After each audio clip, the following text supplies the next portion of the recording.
Yo, I'm back, and I'm talking about my first thoughts after listening to Casino by Baby Keem.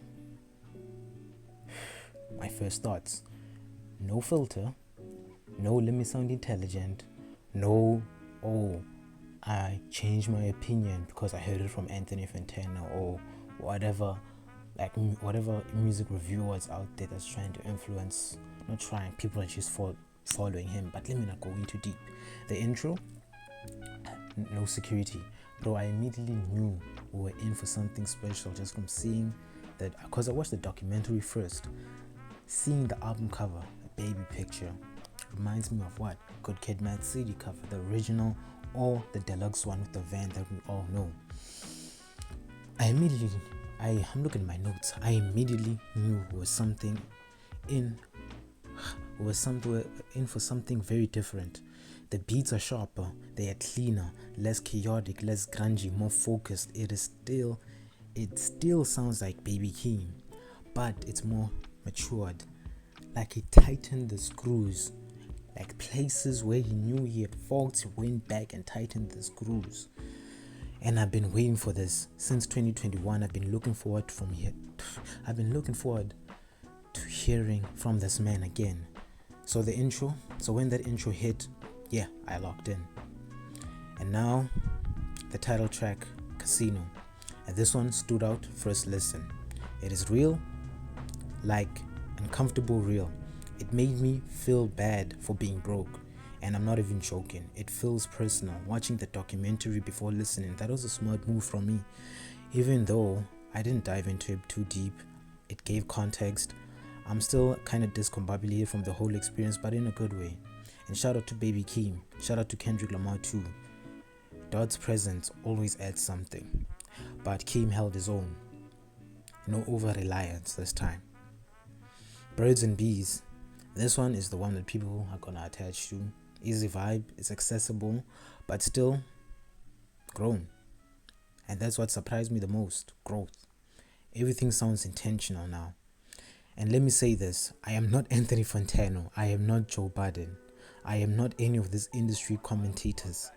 I'm just saying how I feel, not calculating takes. If I like it, I like it. If I don't, I don't. Shout out to J. Cole, shout out to Logic, shout out to Eminem, shout out to Nas, shout out to those artists who just do what they love and forget the noise. And back into the review, or the first listen, reaction, whatever. It's not a review yet, it's just first thoughts.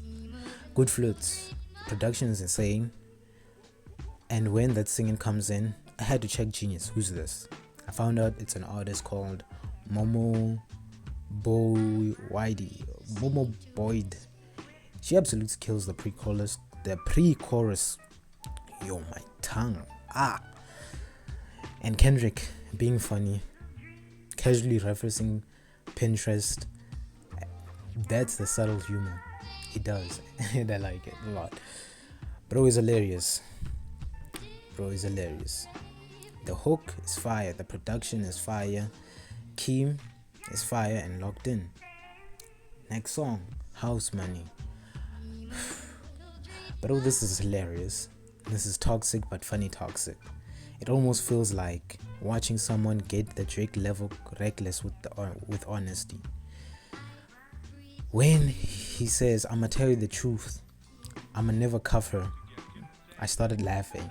I smell chaos.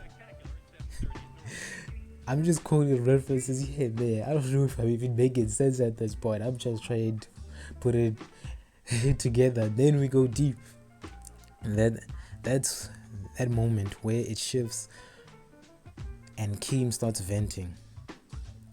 And I'm sitting there like, bro, just stay real. Inspire the kids. Don't overthink it. So many flows. He's not even trying to be the world's greatest lyricist. That's why he keeps on saying. Actually, no, I forgot the name.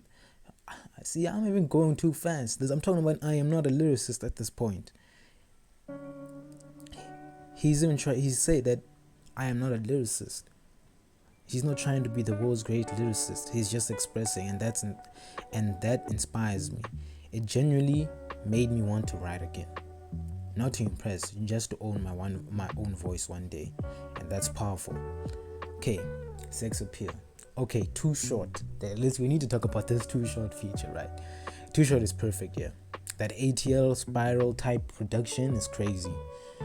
I don't even love the content like that because I'm trying to better myself, but sonically it slaps. And Too Short's personality, I'm just talking about Too Short's personality and his raps, right? Since I know Too Short, the first time I even heard of Too Short was the GQ interview, and he says like, yo, I'm not even the greatest rapper, but you gotta believe I'm the greatest rapper. And even if you don't believe, you gotta believe like this.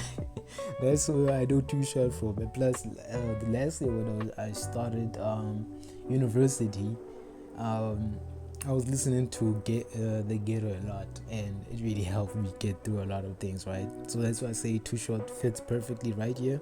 His personality is legendary. When he says, if you don't listen, it's not my fault. I was shaking my head. That's from The Ghetto. I just wrote this in my notes because I'm not even trying to review at this point. I was just shaking my head. I'm probably the square he's talking about even on the song, and I'm okay with it, by the way. Highway Part 2. This one hit. Abuse, physical, verbal, gun violence, dogs dying, hearing about what your sibling is doing in the streets while you're young and confused. That's not entertainment. That's memory. That track was not just good. It felt familiar, and not in a fun type of way. Okay. Circus freestyle. I needed that, it's funny, especially coming from Highway Part 2. It serves its purpose. The lyrics are goofy but real, and that's Keem.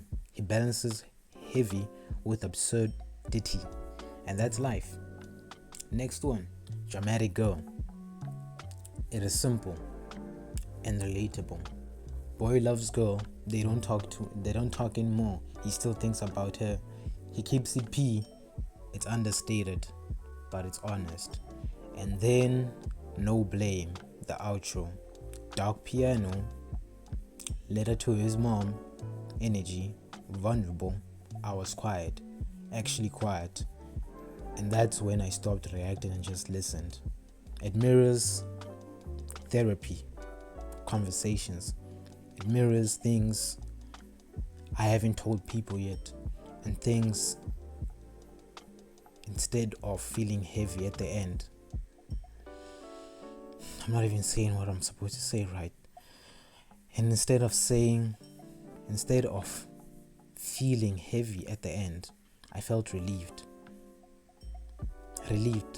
Like I lent him an ear. He vented, I processed. And on first listen, I love this album.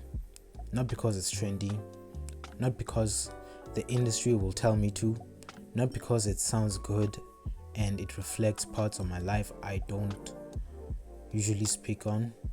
And that's it. No over-analysis, just real. Yeah.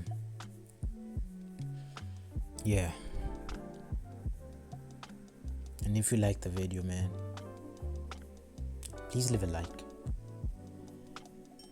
It helps the video. And please subscribe. It's your boy, ShadyNoP, and I'm out. See you soon. Peace. And here he comes, the big red machine, and he damn sure means business.